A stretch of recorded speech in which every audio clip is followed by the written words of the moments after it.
Hey guys, Coach Polsky here. Just going over the crossover symmetry. For those of you guys who have seen it in the gym, it's a new toy that we have. I just want to make sure you guys have all the information you need about it. There's actually two different programs that it comes with. One is the activation program. This will be something that you can use before a workout, so when you are getting your shoulders nice and prepped for each workout that you're doing. This would be great to do ahead of time.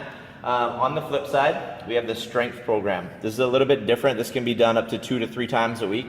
I wouldn't suggest doing this before your workout, more so maybe as an accessory later on in the day or when you're done your workout. It would be a little bit more fatiguing on the shoulders, and it's helping build strength around the shoulder joint itself. So I'm going to go through each exercise on the activation part just to give you guys an idea. Also, a couple of things to keep in mind about this, that when you look at here, you have your H and your L's beside each exercise that you're doing. This is heavy versus light. So depending on what's going to be heavy and light for you, we have anywhere from 7-pound bands, that's the lightest, and it goes up to 10, 15, and 25 is the heaviest that we have. So each exercise might be a little bit different for each person. Just make sure you know what's going to be heavy for you and what's going to be light. Exercise that we have on the activation is the row. I'm going to use a heavier band. Okay, I'm going to use the 15s to start. Each one of these exercises are all done for 8 reps. You can kind of see it on the side. It shows you the rep scheme as well. All of them are 8 reps. So you're going to start with lots of tension on the band. Make sure they're crossed over, hence the crossover symmetry, just to make sure that you have the right tension on the bands.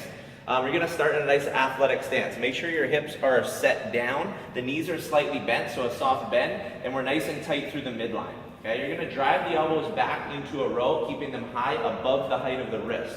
Okay, so as I pull back, I'm going to squeeze, and I'm going to come back and release. Squeeze and release. Notice the elbow position comes up nice and high.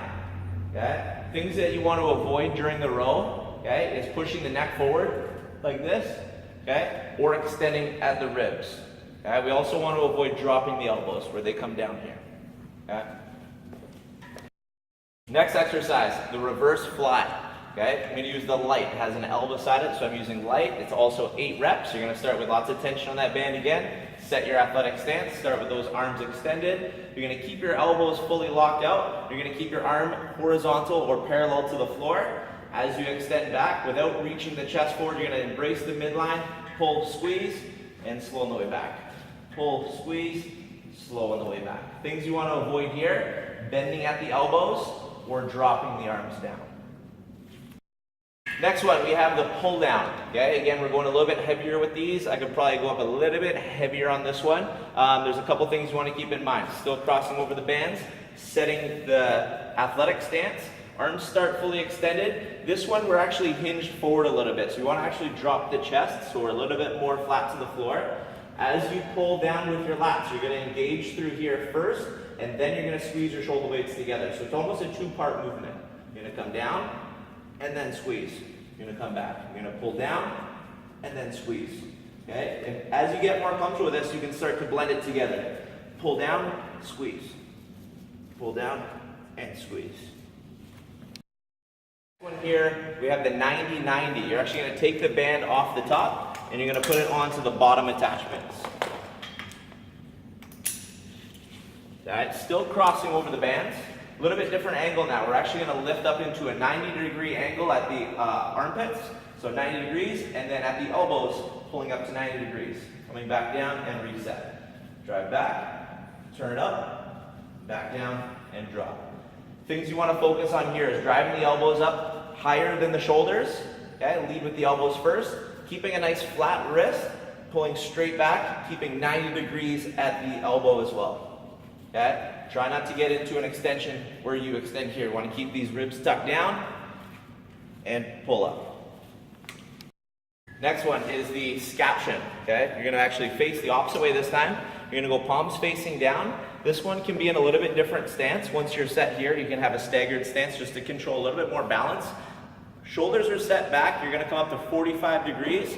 Up, raise, and come back down. Lift, and back down. Notice the elbow position doesn't bend, okay? And it's fully locked out. Come up, and back down. Coming up just parallel, just past parallel to the floor. All right, guys, next one is the incline plus. So what you're going to be doing here is almost like an incline press. As you come out, again, find that staggered stance. The bands are a little bit heavier, so you're gonna have to try and find that balance first. You're gonna set the shoulders back like you're ready to press. The elbows are driven back. From here, you're gonna press straight up at about 45 degrees, lock out, and control on the way back. Okay, you wanna punch and come all the way back. Get those elbows to fully lock out at the top, and it's almost an incline press for you for 8 reps. All right, guys, last one for the activation program. This is your light bands at the bottom still. Okay, we're gonna set ourselves up for a victory. Okay, you're gonna come up 45 degrees, again, athletic stance. Lock the elbows out completely as you raise up. You're gonna hold for a second, slow the way back down. Raise up 45 degrees and back down. Again, watch for that hyper extension of the spine. Make sure we stay tucked down, nice and tight as you come up and lock out.